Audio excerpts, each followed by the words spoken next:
We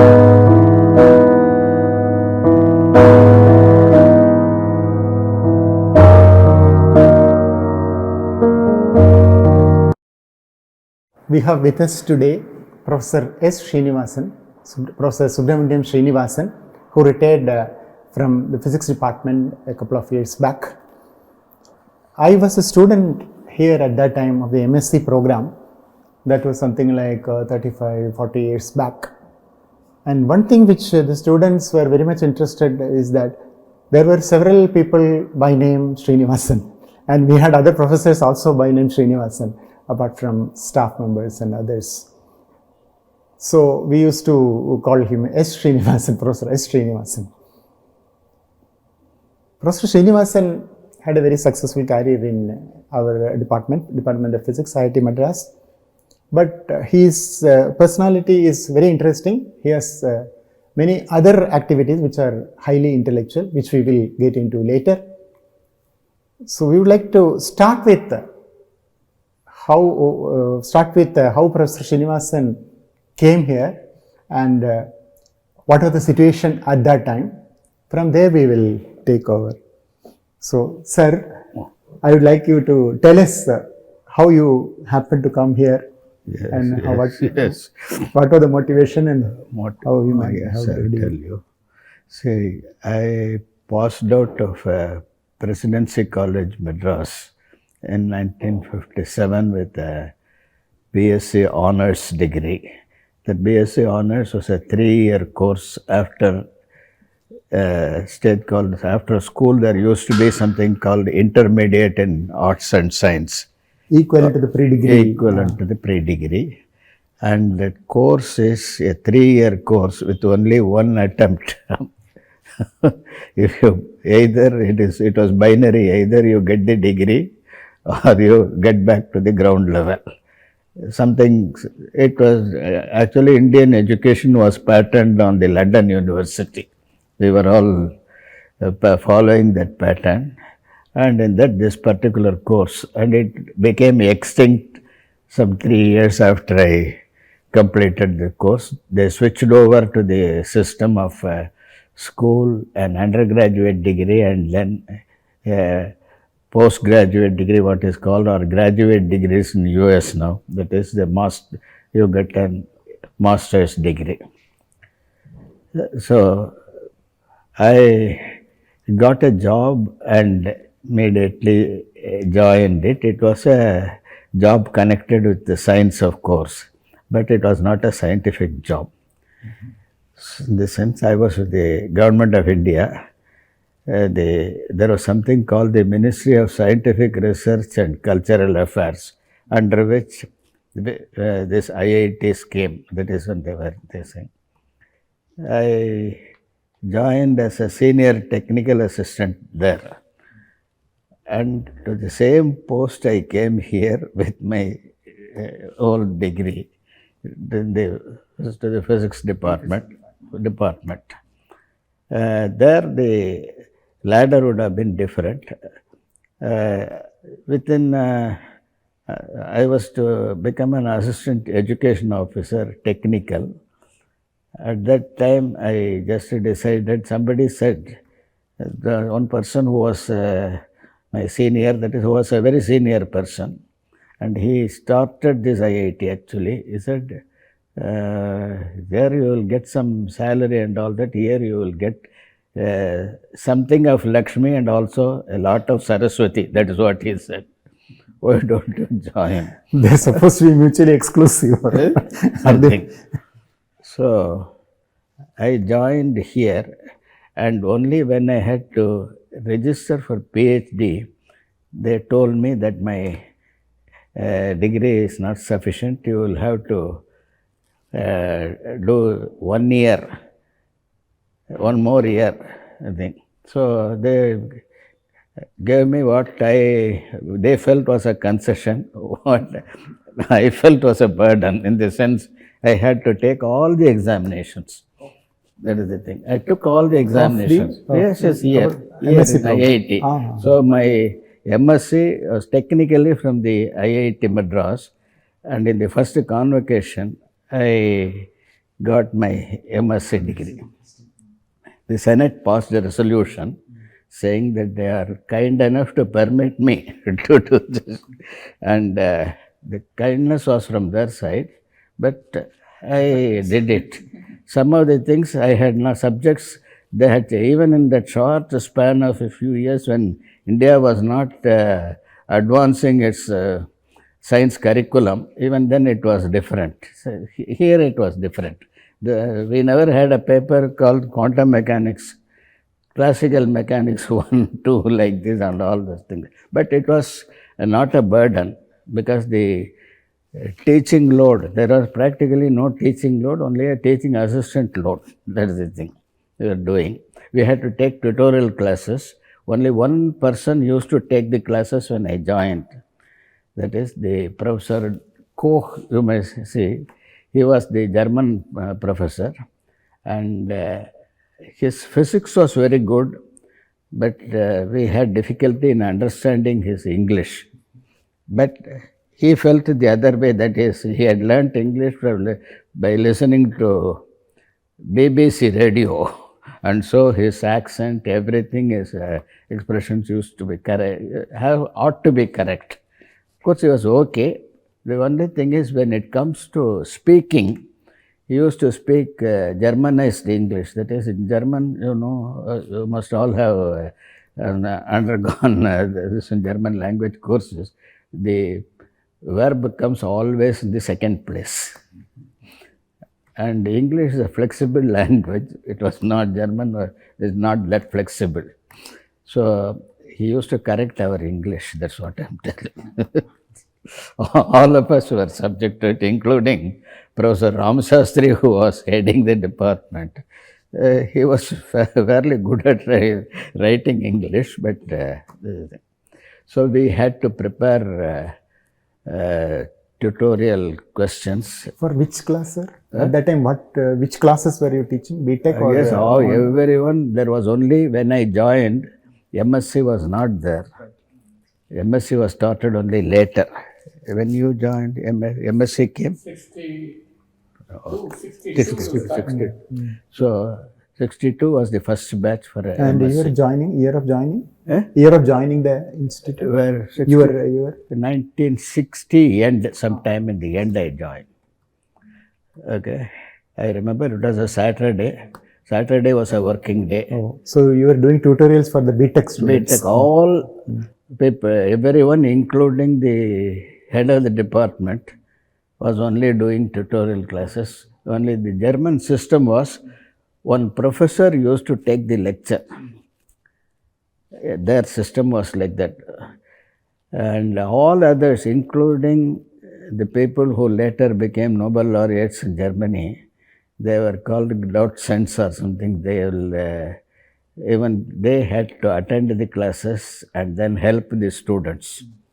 But that was implemented properly. That's a very good system because we learnt a lot. So there was no, he used to take only 4 hours per week lectures. And he used to demonstrate experiments. Oh, he himself used to do that. Yes. And we got a very good set of demonstration experiments, which was designed and built by his own professor, Robert Pohl, P-O-H-L, Pohl. He was a great teacher. And when one job which we had to do, all of us had to do, some 3 or 4 of us were there. Professor Ramshastri was the head of the department. He was an assistant professor and head of the department. Dr. Ramanamurthy and Dr. Sivaramakrishnan, they were lecturers. There was one Mr. Kadikekar who stayed for some time and left. He was also a lecturer. He had an MTech in this one, technical physics from Kharagpur IIT.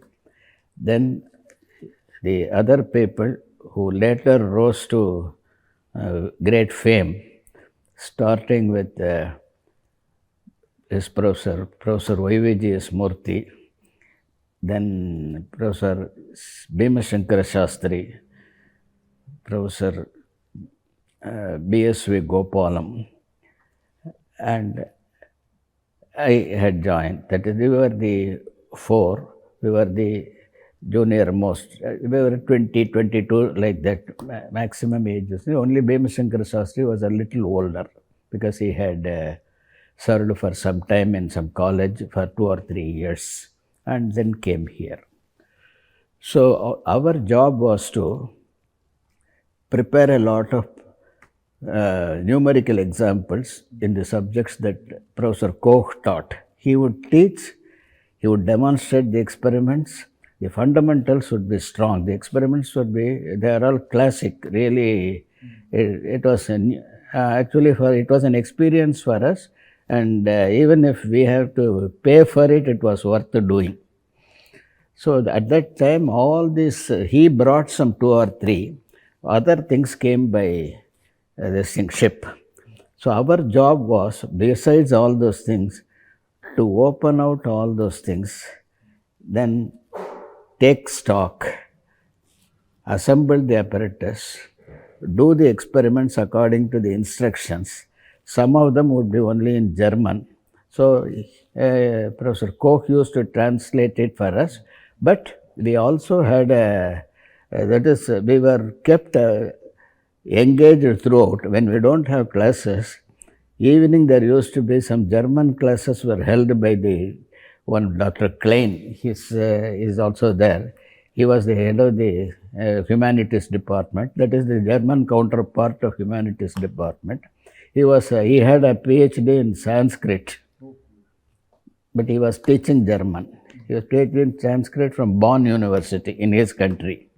And for about 150-200 years before we joined, that is in 1800s, the German universities had Sanskrit departments and they were having Sanskrit research at that time. Then he used to take classes for elementary German, that German for foreigners, Deutsche Sprachlehre für Ausländer, that is German language for foreigners.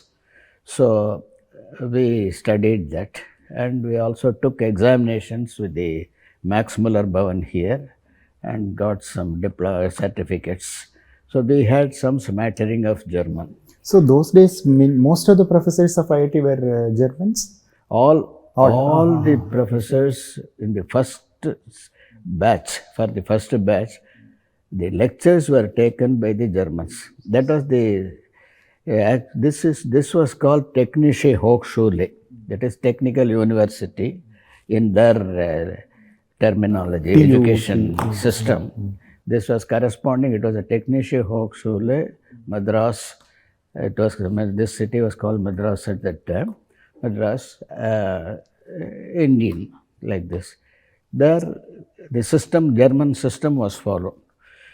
So some of the people who joined here, they were sent to training into Germany. That was in the engineering departments. One section, metallurgy, Professor Vasudevan and Parameswaran, some of those people, they went straight away recruited and then put by boat to Germany. So they came back later after getting trained, and they came back. And for the science departments, they did not want such a training, and this gentleman was available. That was the situation. How many departments were there? Yes, I will tell you all the departments I can list. All the departments which we have now? Yes, the department is this size, one department would be there. That's all. That is the space available for one department. The staff would sit. The head would sit at one corner. All the others, the underlings would sit around somewhere at a respectable distance. A small curtain would separate. What was that main building? Was it this one? The main building was at... Main building was at that time, you know the civil engineering building? Yeah. BS, Building Sciences Block, it was called. That BSB, that was the only building that it has now 2 floors. It had ground floor and first floor. That was all built. And when it is raining, of course, it was under construction also. So you will find all those iron rods bringing out and people working there. So you have to go and wade your way and go like that. So the remaining campus was like forest. No, everything was only, actually, they were all up to lintel level, something would have come, something at ground, this thing. And there were two hostels. One was completely ready, that was called the Kaveri hostel. Then there was another thing called Krishna hostel. This institute used to start at 7:30 in the morning. At 7 o'clock, there would be a small jeep would leave. 2 trips or 3 trips they would make. And in that, if you find the thing is, if you have to be present here at 7:30. And afterwards, you can go and have breakfast in the hostel. So they would deduct from our wages, a monthly salary. I think food used to be very good, very healthy, and all these things. Then lunch also we take there. Lunch also used to be good. That went on for 2 to 3 years. Even you might have taken lunch here. So that was the life at that time. So you won't starve. And later there was a canteen which was started in a sort of a temporary structure in between what is now the Materials Science Center and the Civil Engineering, that is BSB, in between that place. I think even now we can find the ruins of that. That's my feeling. Okay, that one. I can check. So how did people come to the campus from outside? To the campus, they have to come to the gate, somehow gate. After 6 o'clock in the evening, the nearest bus stand is the Adayar bus stand, near the Grand Snacks and those things. That one. You have to walk to that. And you can walk on the road without anything. No vehicle would come. You can walk. It was very silent, nothing. People would have used cycles at that time? Cycles? Bicycles, the local, those who live in Adayar, they used to do it. Some people took, there's an apartments near what is now the cancer hospital. At that place, some very thoughtful person by name Guntur Narasimha had built small apartments meant for 1 bedroom, 1 kitchen and bath attached, everything. Probably anticipated IIT. He might have anticipated only Cancer Institute at that time. So he had built. That was there at that time? That was Cancer there. Institute. So some people used to rent that. And also, the rent was not much in that area at that time. I remember very well one ground floor part of a bungalow, or floor, Professor Ram Shastri was living near there in Chile. He was paying only 110 rupees or so rent. Of course, the salary of an assistant professor was 700 rupees at that time. He used to get some subsidy from the institute as a rent allowance. So 100 rupees, 110 like that. The only problem at that time was schooling of children for them. That was the thing. So those who were not married, that problem was not there. So life was like this. And there were 1 or 2, that is, people who had entered at the professor's level. They had either a house in Chennai, Madras at that time, by some chance, or they could put their children in schools. There were schools in Adayar. They used to put their children in. There were no college-going children for anyone at that time, to my memory. If it is there, there was no problem. Colleges were there and there was no problem. So that was the personal life. When one is in the campus, when you get some guests in order to entertain them with a tea or something, this canteen was serving the purpose. It was okay. It was monitored by the professor of English. He was also the principal of, he had retired as the principal of a college. Pachapa's college principal, R. Krishnamurti. He used to monitor the quality. And the advantage for the people who open a restaurant here is they get free electricity, for free water. So the rate would be less for this. It was subsidized, and the quality used to be maintained for quite a long time. There's no problem.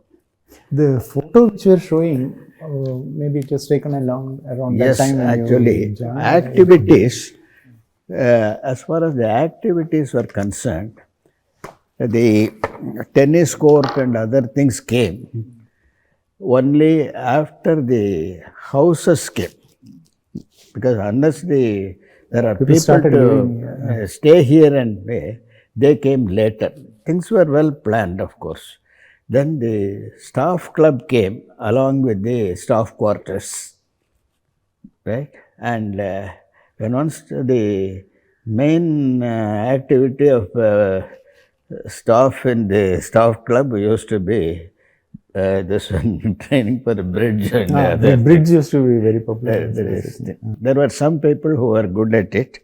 In this photo itself, actually, from the chemistry department, Dr. Aramudan was a good this chess player and also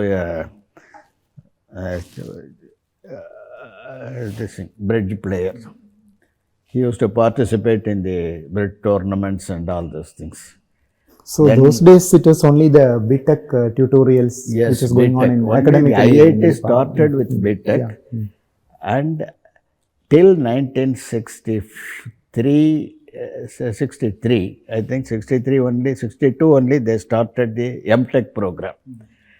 And the senior staff who joined the engineering departments had they were from Indian Institute of Science or IIT Kharagpur, like that, some of them. Professor Varghese from Civil Engineering, he came from Kharagpur.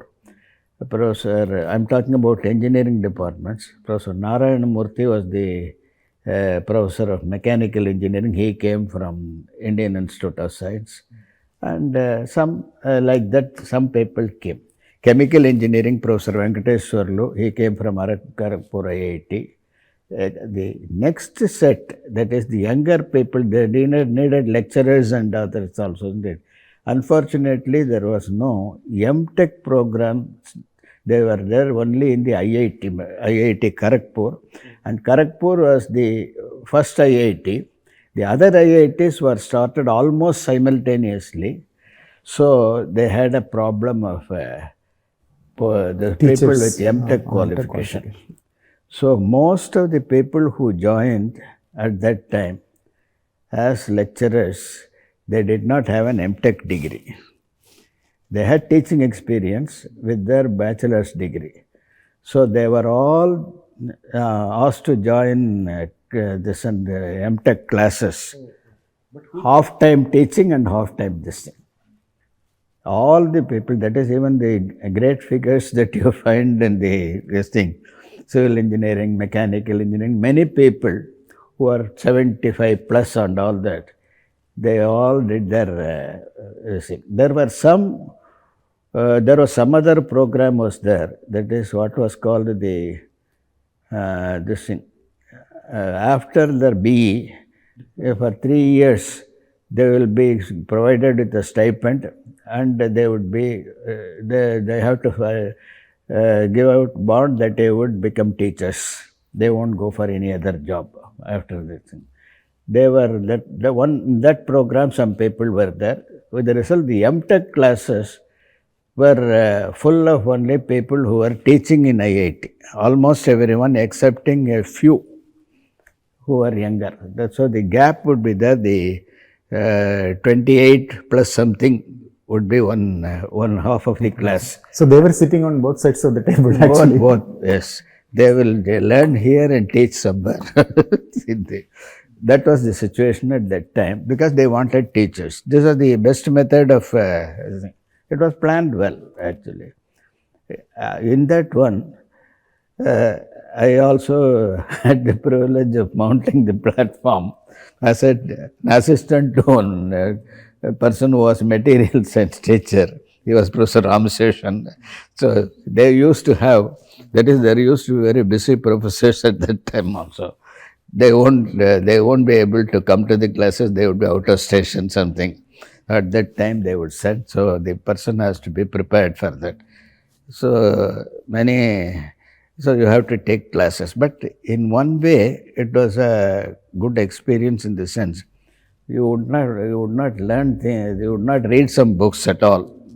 No, this thing. And when you have to tell somebody something, you should be much more sure than what you would do when you tell to yourself. So we swallow some doubts and then go, that you can't do because you have to answer. I think some of the tutorial problems which you and your colleagues at that time prepared, they are available even today in the shopping center and all that. People use them in old handwritten tutorials in physics. I don't know this thing. So how we spent time in the physics department, some of us, is also there. That is, we used to have our own seminars. That is, sometimes we used to prepare question papers to assist Professor Koch for some time, and afterwards that continued. We used to prepare question papers, then tutorial sheets for the students, and we should be prepared to answer. They used to, tutorial classes, only 10 students would be there in a class. We have to teach those 10 students. Teach in the sense, don't go and lecture or anything.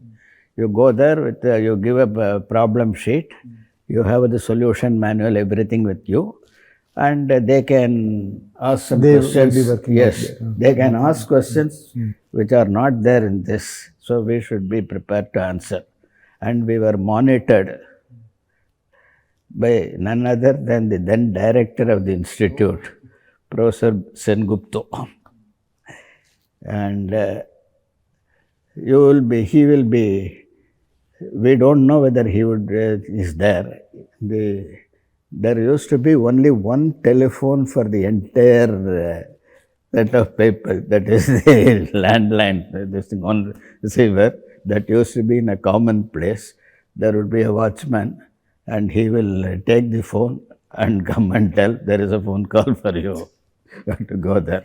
That was the technology, was only that much at that time, and it was very difficult to get many lines also. So he would be sitting in that watchman's chair and listening to the class which is going on. So some students used to ask, in this yesterday's lecture, I didn't follow this, can you explain? So we should be prepared for that. That kind of teaching is nowadays called the flipped class method, where the lecture is given upfront, and in the class the teacher will only help to work out the problems and all that. So yes, we were working out the problems. I mean, teacher may not work out; they can make them work out. So we have to answer. We have to answer patiently, and they can ask questions. See, and they were told that don't spare the teacher, you ask the questions. Even then they were the best students. Like that. I don't follow this and all that. He used to watch. He used to listen. We don't know when he is doing it, how he is doing it and all that. And it was good. We were on tenterhooks, not out of fear, but we learnt. And we used to work out problems. And then some topic, Professor Ramashastri used to say, you choose a topic and you prepare, you give a seminar talk. just to keep people engaged, otherwise they would gossip or read this and fiction and all those things like that. So, but at that time, people were not registered for PhD also. no, So the people did the not program was not there. They had not framed any rules at that time. The initial years, it was only like that. We did not know what is the future for us, excepting that every month we will get a salary. And even the promotion was not based on your qualifications or anything. That is, they did not, that formal, this thing had not come. It was an informal system.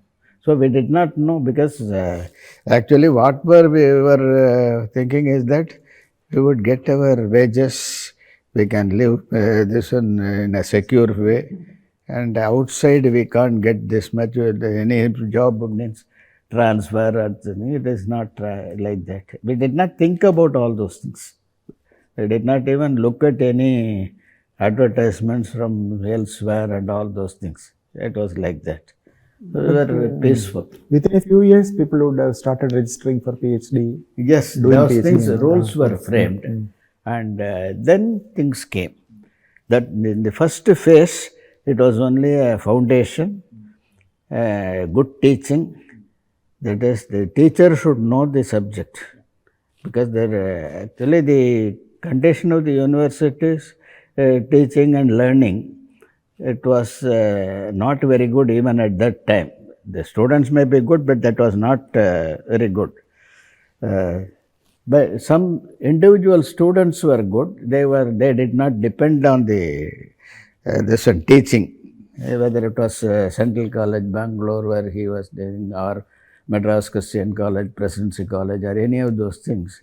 The students on their own, they would study. They did not depend on the teachers like that.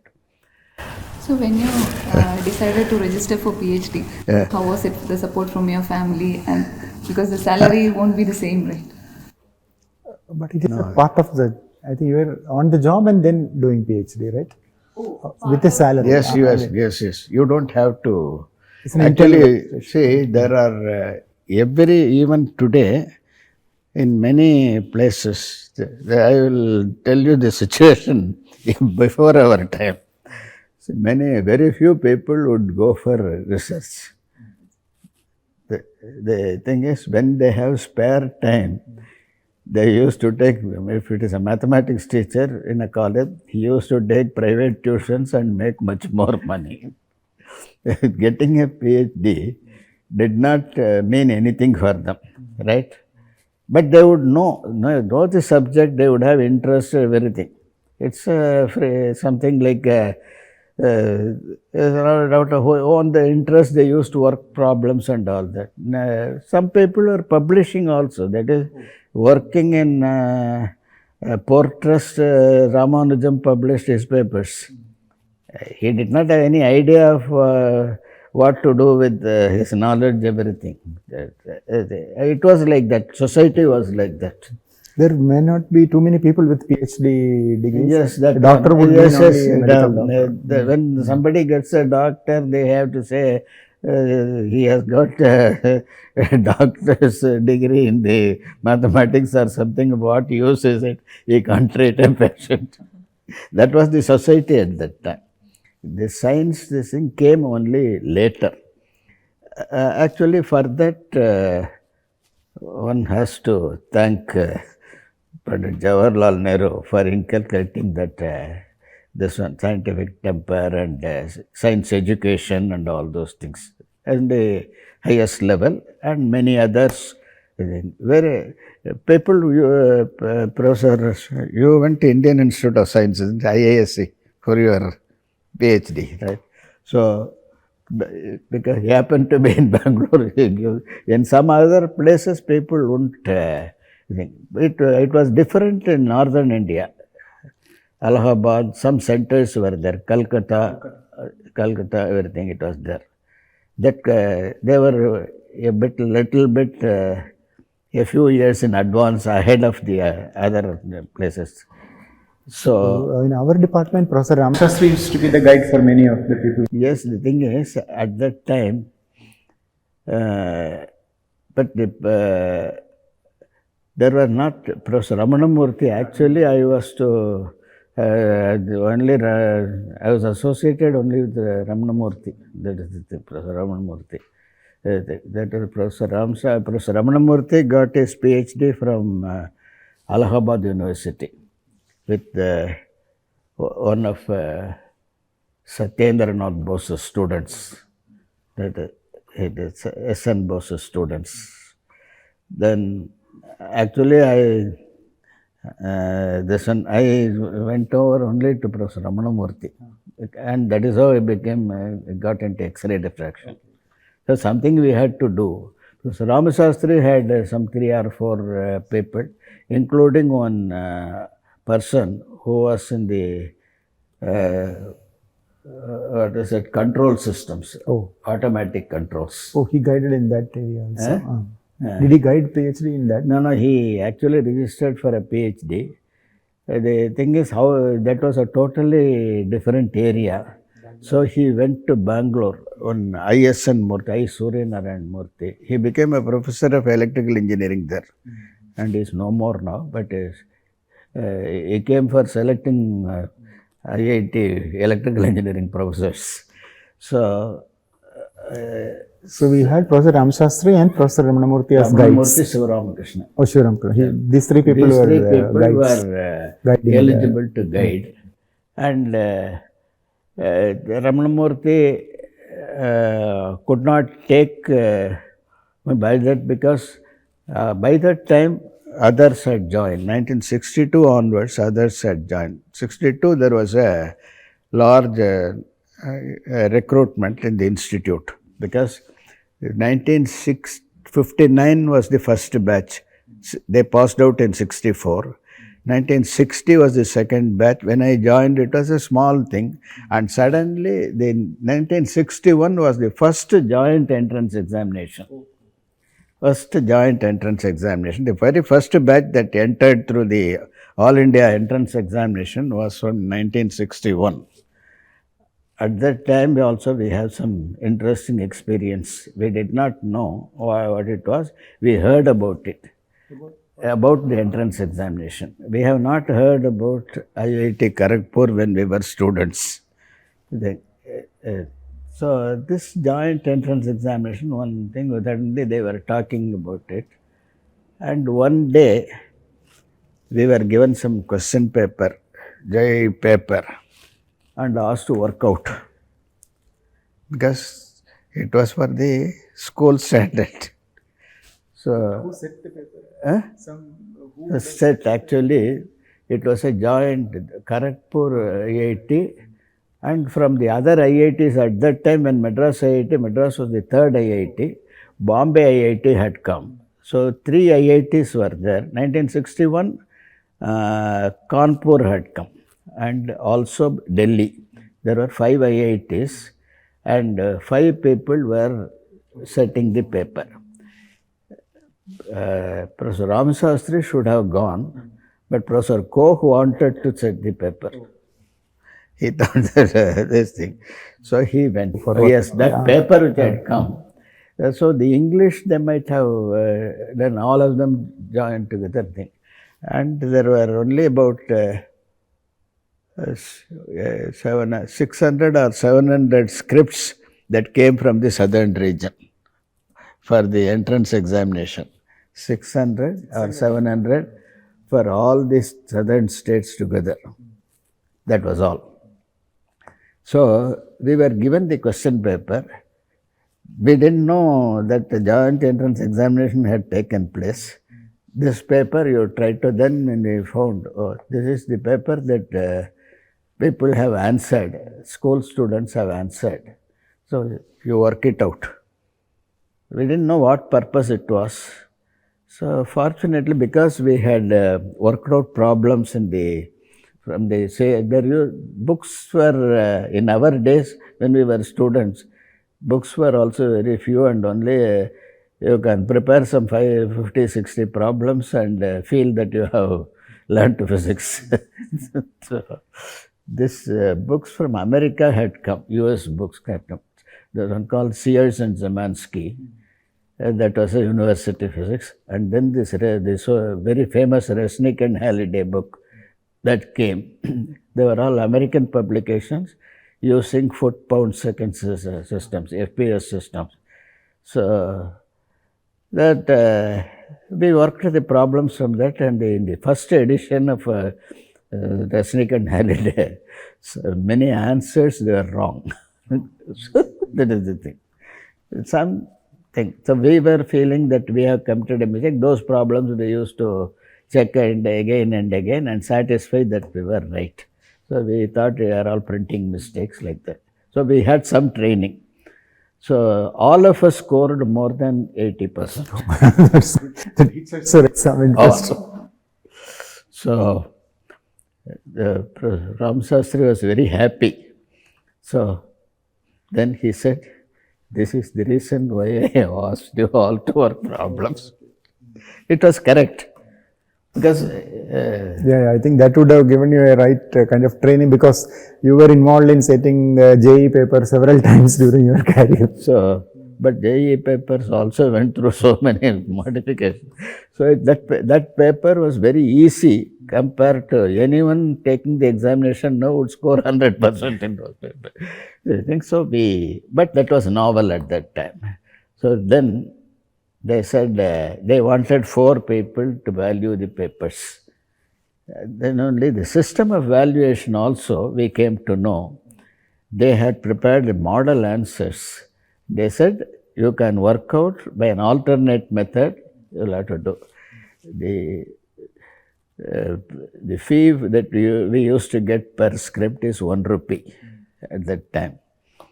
So we used to hand it over one bundle of 20 answer scripts. They have to sit in a room, all in a room. We won't have to go out. We will be served like coffee, tea, like all those things that would come out periodically. So, and some 3 hours we have to work, and more than that you should not work. Mental fatigue would come. So 3-4 days we finished this thing. Each person valued about 140-150 scripts. And that was the first experience of how an examination is set up and all that. Otherwise, in other places it will be, whether it is a physics paper or a mathematics paper, everything. It was all memory based. You can But when somebody hears this, they will have a confusion, because today it is only machine valuation. JEE is completely what you call multiple choice kind of short questions and all that. Yes. So this kind of valuation is not being done now. Yes, The the JEE system has changed very much. But even what about fast food? It's a question of necessity. That is your. So there used to be problems, and Yes. when I we have joined, to work, I was and the valuing method of papers working. But we can practice it here also during a course. You give an assignment and call the person who has taken the assignment to come and work it out for others. That is what we were doing, though we were given a glorious title as a teacher. We were doing it only that. So here when we joined as what are called senior technical assistant only, we were told you are senior to none, but assistant to all. That is the technicality of it. The technical is common, so you are this thing. You should be prepared to do any work, so that the team moves on. But the academic life would have changed when you started PhD, right? No, Would have that started your own even, experiments. that is changes also. That is many changes take place. They come to know of them only after some time, and when you look back how things were there. That is the thing. So as it happens, because initially this it looks like the career was fully engaged for question paper making and correction and things like that. Yes. So when you started your experiments for research, No, we that have would to. We have to do. That is the reason why it takes more time for right. when When you you are do PhD. And another problem is that is my personal view now when you do something, do it full time. Never half. It is that is half plus half doesn't add to one. When you do it half time, that is the time may be linked with the space, but not in the non-relativistic world. That is what happens, right? So it took time, and another thing is when you are working with one of your senior colleagues as your supervisor, there are some constraints. Depends on how things go. Either you move very fast, faster than you normally can, if it's all in phase. If there is a phase difference, it is a problem. It happens. Like in service anywhere. Ultimately, every service is servitude at any level, everywhere. That thing, any country also. So we can't. It takes time and but the thing is, now you are all full-time students, isn't it? Full-time is the best actually. You finish and go, and when you are doing as much as possible, you should learn because you never get an opportunity anywhere else.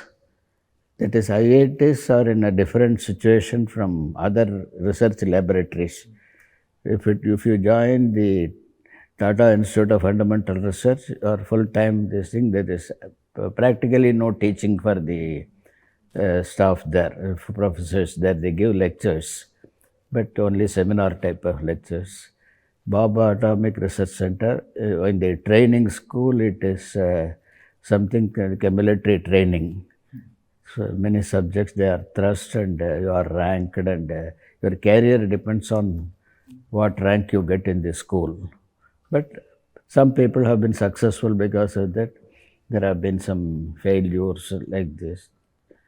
And but here, when you are all half-time teaching assistants, isn't it? That is there. You take the teaching part also as an opportunity to learn things which you will never be able to do anywhere else. Here you have very good stuff to which you can deliver. Your customers are capable, that is, they will be able to appreciate it and all those things if you do it well. And it will also give you confidence. Self-confidence in teaching is very important. It should not be some sort of an overconfidence, superciliousness. Such things should not be there, but it should be well honed up talent that you should get. That is so after getting your PhD, you might have started teaching in MSc. MSc we can teach even without this PhD. So what were the topics you were teaching in MSc? Topics also came. It was like this. Initially, wherever there was some, I have taught different subjects. I have taught some, for MSc chemistry, there was some physics. Okay. I was teaching those courses. There were some students in the earlier batches. For MSc mathematics also, they had physics at one time. Those courses also I have taught. Of course, they are at a slightly different level from for that of MSc physics, but good enough for this thing. And I had taken for BTech, we have to design some courses, elective courses, and then take those courses and also teach them. Among the courses that I designed and also took were quantum mechanics for engineers. That course was for that is still going on, that course. That course is still an elective for BTech. for electrical engineering BTech students.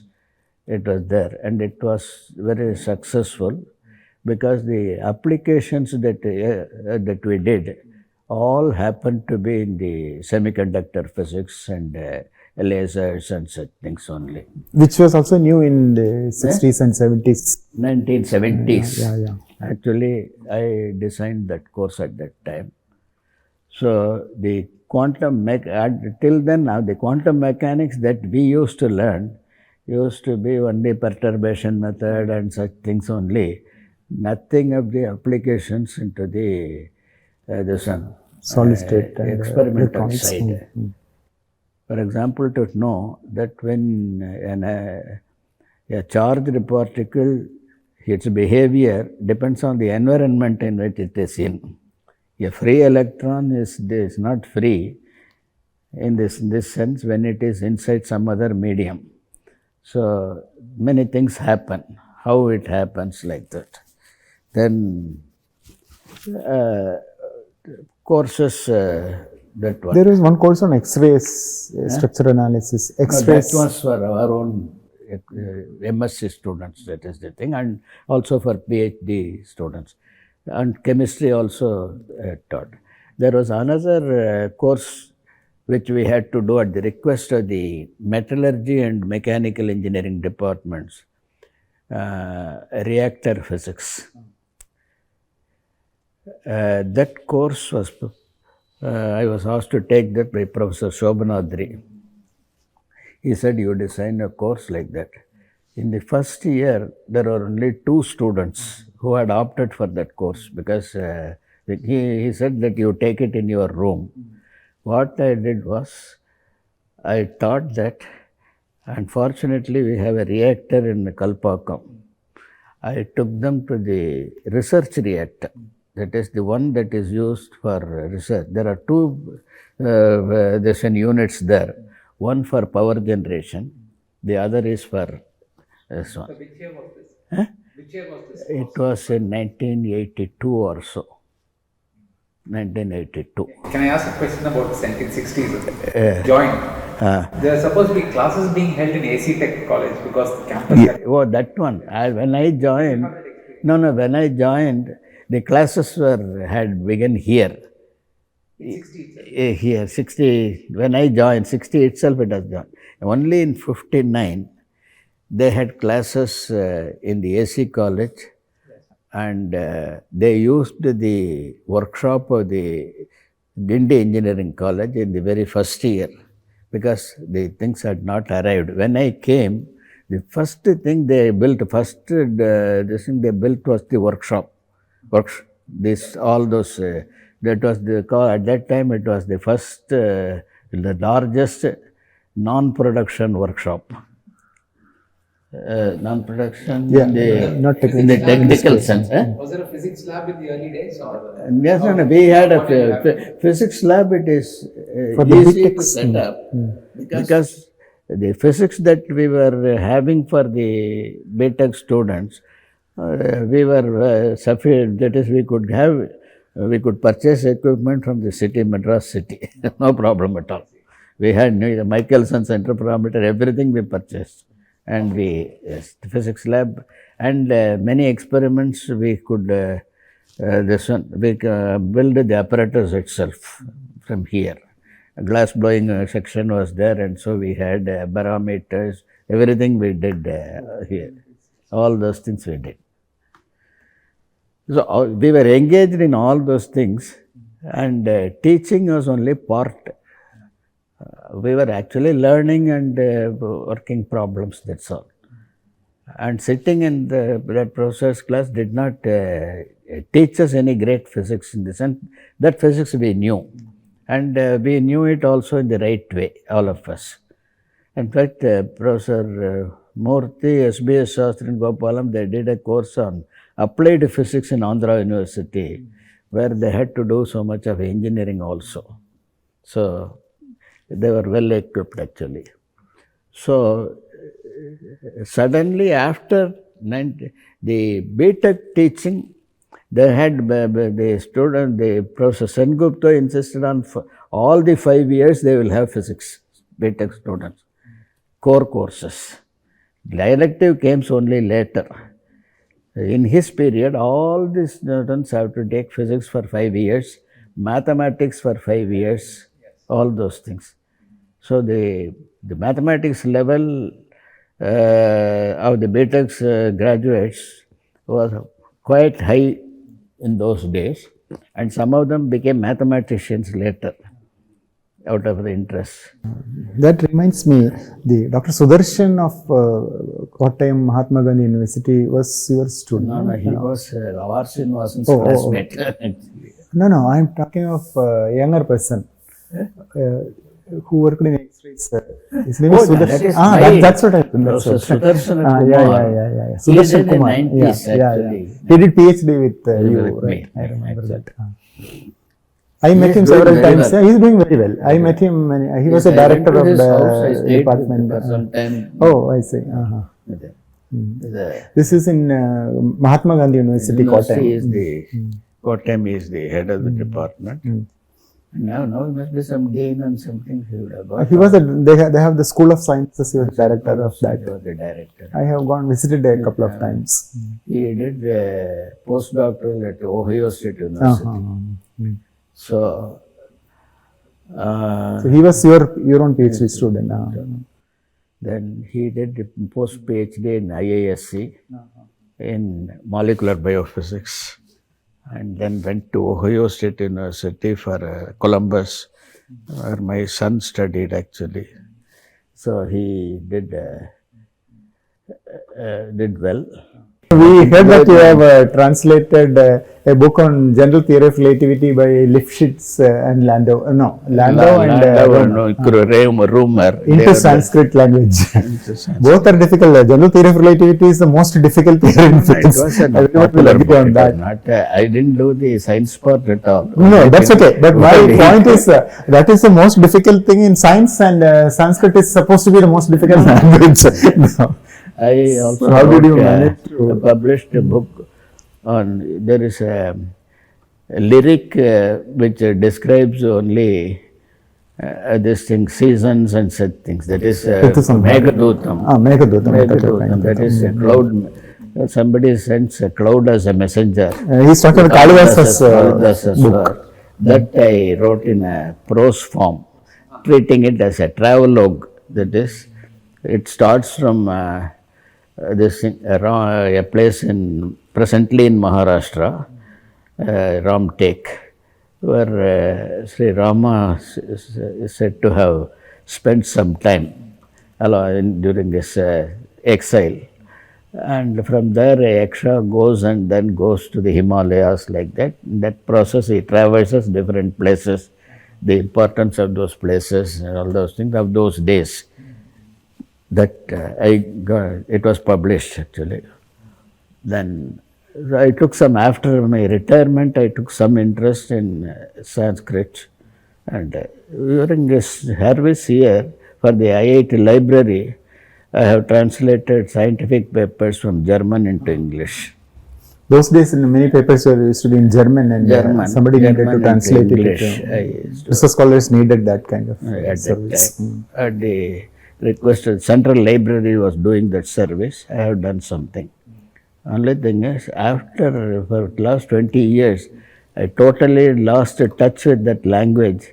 With the result, I have to start at zero. That is that. Unless you are in touch with the language, you just forget. But your talents range from relativity and Sanskrit to teaching undergraduate students about quantum physics, and that is your latest contribution. Because of I happened to be in this place by an accident, that's all. Nothing else. But in a career, if you look at when you get your position and all those things, if you look back and all those things, you may feel that you have been deprived of things at the right time and all those things. That happens to everybody. What is your vision about this book on quantum physics? Right now, thanks to the encouragement I wrote, I used to spend some 4 or 5 months every 2 years with my son's family in US. He is there since last 17 years or so. He is there. So when he was in Virginia, he was till 3 years ago he was in Virginia. Now he is in Texas. So those places you have the county libraries are very good. You can. So I didn't know anything about how to spend time. I did not know. You can't go out and all that in US unless you are very familiar with things and all that. So I thought I might read something. Even that Meghadutam I did only when I was there. Then why not do something in physics? Because I found a number of physics books which I can't get even in the IIT library, general books like that. So I started writing something, that is how quantum physics developed. Like any river which starts as a pond, the Planck's theory also was for a specific problem. It was a solution. Planck himself said it was curve fitting. That's what he himself very hesitantly he presented it, and it remained like that. The person who digged it up and made it great was Einstein when he solved the photoelectricity problem. So you would have had to read up a lot of non-technical books to get this historical perspective. Generally, I used to read almost one fiction every week in the service when I was here. Any new book which comes, R.K. Narayan's guide came only when I was in IIT in the earlier years. Immediately I did it. Then all the books of R.K. Narayan, English teacher, so and then his foreign US experience, something he had written, so many things I read up. And also Somerset Maugham, there was an author of the 20th century, considered to be the greatest living author when he lived. His stories also, all those things I used to read right and left, something or other, just like that. But when we read the available books in quantum mechanics and all that, you don't get those episodes which you have mentioned. In that. The quantum mechanics, when I read, I thought it is all quantum jumps. Everything was suddenly somebody, that is, what is it, our Born approximation, scattering, like that. The books used to present things as topics. How is it that they get into the problems? Because it can't be all on the human angle. Yes. Social so angle. Why did it develop only in certain places? All those things. When I went through, I found that there is a link. See, only when an atmosphere or an environment is important for you to do research in a particular area. That's what I felt. I had one experience, somebody said, this thermoelectric cooling is there, some compounds are used for thermoelectric cooling, bismuth telluride, an intermetallic compound. At that, when I saw that, I tried it. I grew a bismuth telluride sample, heated it at one end, and thought that I would get ice at the other end, or at least a little cooling, but it was very hot. So nothing happened. It was a good conductor also, almost a good conductor. So I didn't believe the experimental results and all those things. I dropped it, of course. I thought it's too hot to drop it. I dropped it and dropped the topic also. So what is the present status of the book? What is the present status of the book, and when will it come out? Yes, it will come out because I am doing the correction of the draft. Now what I find is, if you want, first you have to understand one important thing about the refrigerator.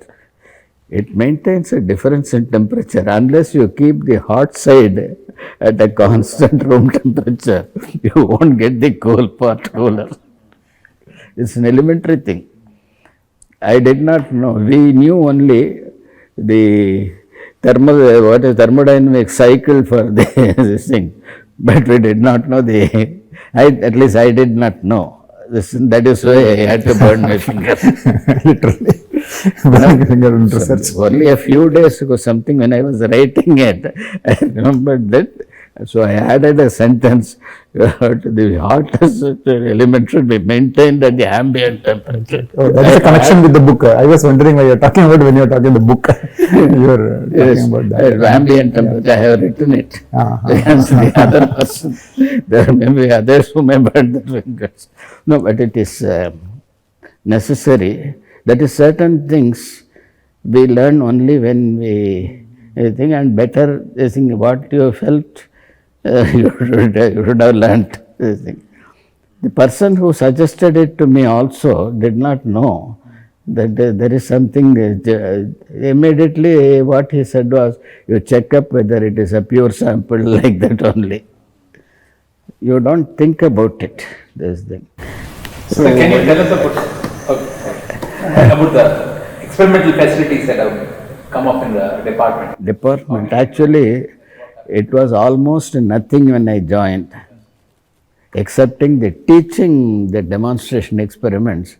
They could be converted into good experiments also, but that was nothing.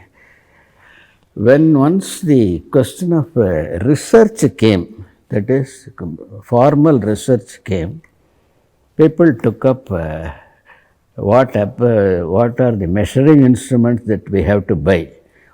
Depends on what you are going to measure.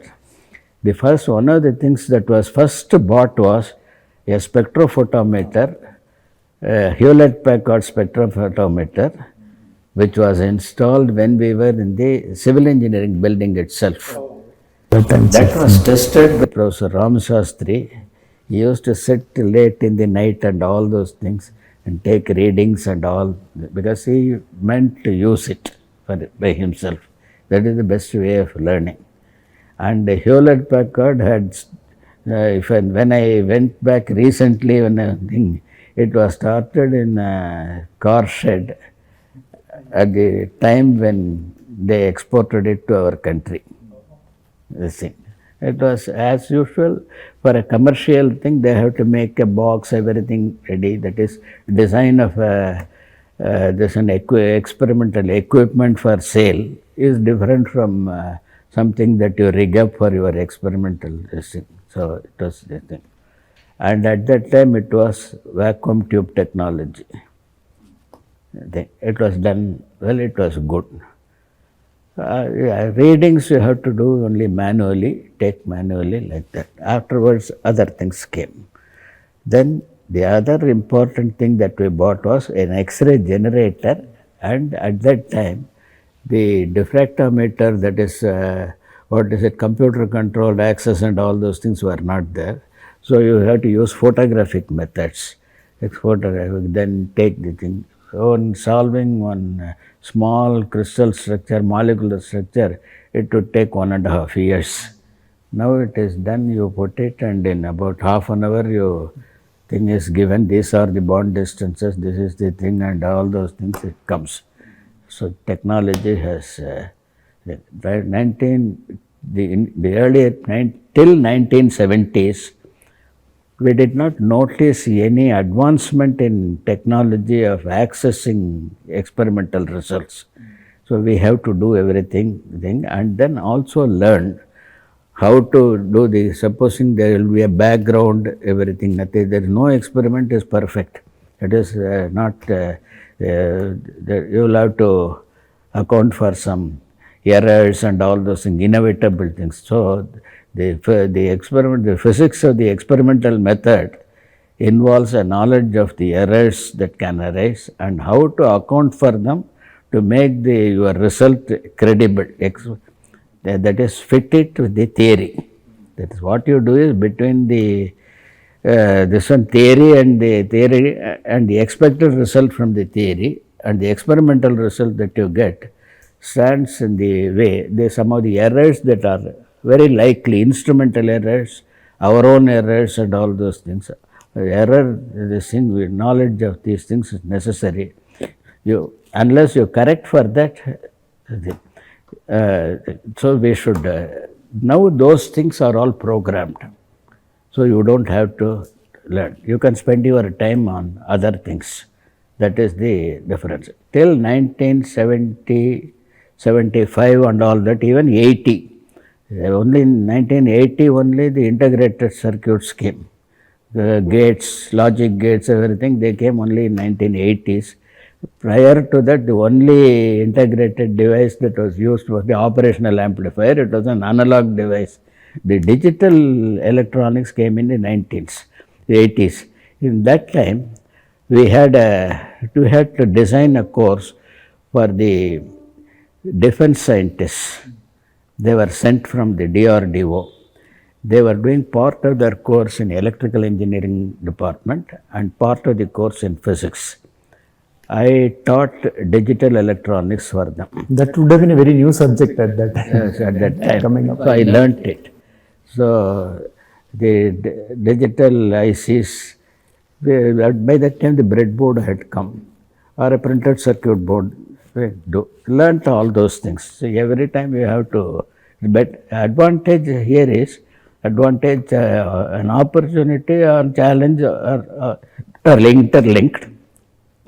And I was asked to take that. So I took that course, worked in the evenings and all those things, and then finally we designed the course. The thing is, they were all in their middle age, 30 plus, 30 to 35 years old. So you can't design an examination, they have to undergo examinations, so we have to, but you can't expect them to write 4 pages, 5 pages for every question. So what I did was, that is, I used to prepare a working circuit and this thing. Then this white eraser, that one was there, typewriter eraser, white this thing. Put it in some places so that the circuit is different. So input this thing, some 2 or 3 different places, what would be the output? They should know only the function of that particular IC that goes there. This thing. So the question paper will be some 10 to 12 sheets. All they have to do is at the bottom, this thing, base thing, they don't have to write. That is the thing. That is the advantage in IIT is, you can design your questions in your own way. There is no interference from the top people. That is the thing. They don't interfere with you. So that the course, they felt it is good. So if you want to test a person, you should consider his plus and minus points beyond his control. That is it. Yeah, teaching JE students who came through JE and teaching DRDO scientists with age group of 30 will be very different. They were all married, they had their own families, everything. So that I did. Of course, I took permission, due permission. Prof. Shobhanadri was there. He said it's a good idea and you do it like this. Then suddenly one day it happened. YVJS was the head of the department, his guide. He said, he brought one book, Numerical Methods in Science, on Scarborough. It was 1926 edition, when computers were not there. At that time, one person had written a book, one Harvard professor by name Scarborough had written a book saying that this is numerical methods in science, interpolation formula, then least square and all those things. So we had numerical methods and programming was the course. The computer programming had come, the numerical methods were not there. So that course we offered. It was an elective for our MSc. So must be very new because computers were coming in at that time. That also was a very new course. It was his idea. It was Roy's idea. We'll combine this and then put it. Why don't you take the course? This is the book, you can do it well. Then at that time I was familiar only with the Fortran 2 programming, very old one. And also when you get things done, there is always lethargy not to learn. I did not learn anything. Even today, I don't know C language or anything. So he said, don't bother. There was a response, some 6 students from our MSc, they opted for the course. But from the other departments, something like 25 people were sent, including some people who are doing PhD. So they were all familiar with other languages. I cannot teach programming to that assembly. So what I did was, I will do the numerical part and gave them questions. So you solve these things using your program. Numerical methods is different from programming, beyond language. So all the listing questions I gave, I asked him, can I give any, you answer as much, you submit assignment. That was not there. Only assignments were there in examination system. That flexibility also was there because of IIT. In any other place one cannot do. You will be questioned. Computer facility was there at IIT during those days? Computer facility? They all had the better. See, the thing is, by that time, the Hewlett-Packard computers had come, desktop had come. In the desktop, for particular purposes, there were many systems dedicated to some systems that were there. We still had only, at that time, when I was teaching the course, at the end, in the present computer center, one Siemens computer was. That was a big computer. That was a big computer. That was a centralized system was there. You have to, all the, this one monitors, you have to operate only within that building. And later only they give some, this one LAN, local area network, this thing they gave. In X-ray diffraction laboratory, I got to one for our use, for students' use. But there, so the students, they had the facility their own way. Some people had C program, say C, and even C plus had come and all those things. So many things had come. You do by your own method, but give me the I wanted it in different steps, whether they have been able to get it. And most of them were C programming this thing. So please explain how you have done. So I used to sit as a student in that class. They used to do, and they all did well. Thing is, when the grading came, there used to be a class committee. I gave yes grade to all the people. Oh, that's great. Yes, superior grade. They all did well. Some 20 this thing. So for I had to attend 4 class committees. But the same subject, it used to be headed by some different departments. Each department. People from different departments. It was not. So physics it could go through. Then the students who took it also happened to be good at the other subjects.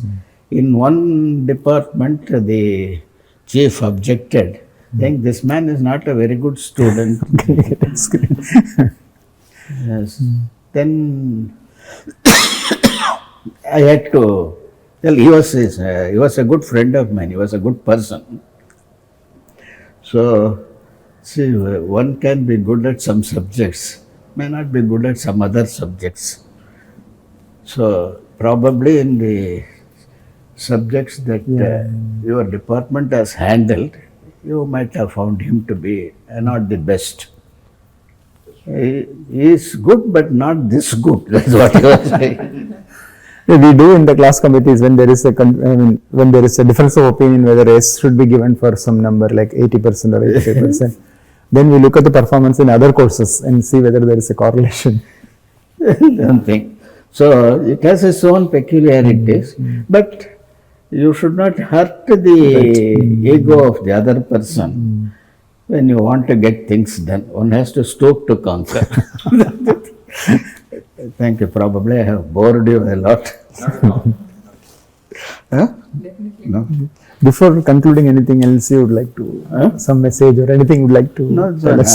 nothing. have Actually, always this thing is today, at the end of, I am in the declining years, in the sense, most of, they have no future, it is only the present and the past. But you are producing a book on quantum physics, which No, is that is going to okay, inspire that's a lot of different. students. What I am telling is, that is, I don't expect anything, there is nothing that I expect to do further and achieve and then get something. There is no particular aim. Having seen, times will change, attitudes may change, everything may change, but the thing is, the human relationship and the lasting friendship and affection, that is, gives much more satisfaction than anything that you do. That is, there's often does ornateness go with greatness, but more often felicity with simplicity. It's an old proverb. That's what anything that is, supposing one feels like coming and supposing when you go back to the department and you see people, they should feel welcome you. They should have some sweet memories about you. That is important. Even for those who are in position of command, they should elicit some, but one has to be strict, because the institution is more important than any individual friendship or anything. Laxity is a thing, but it should be good. Thank you, sir. Thank you, Thank sir. you very much, Thank sir. you.